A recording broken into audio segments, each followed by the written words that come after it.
High বন্ধুরা, মা বানাচ্ছে আমের আচার নতুন স্টাইলে।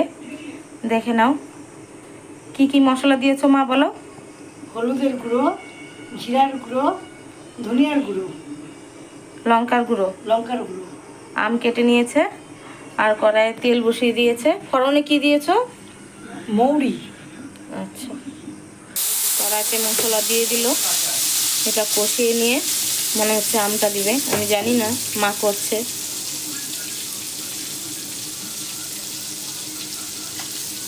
তোমাদের ভালো লাগলে লাইক করো, কমেন্ট করো, শেয়ার করো। এখানে শুকনো খোলায় মৌরি আর মেথি ভেজে রেখেছে, শিলনোড়া এবার গুঁড়ো করে লাস্টে দিয়ে দিবে। ভাজা মশলা শিলনোড়ায় গুঁড়ো করে নিয়েছি। এখানে মা গুড় দিয়ে দিল পরিমাণ মতো।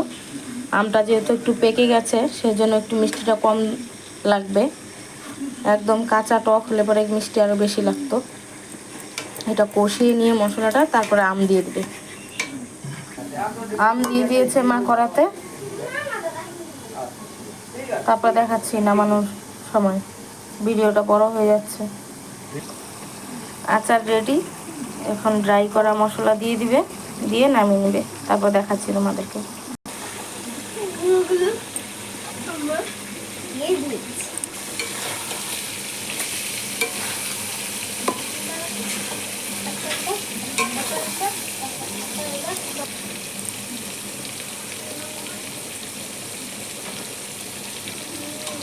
আচার রেডি, নামিয়ে নেবে। কেমন লাগলো জানিও।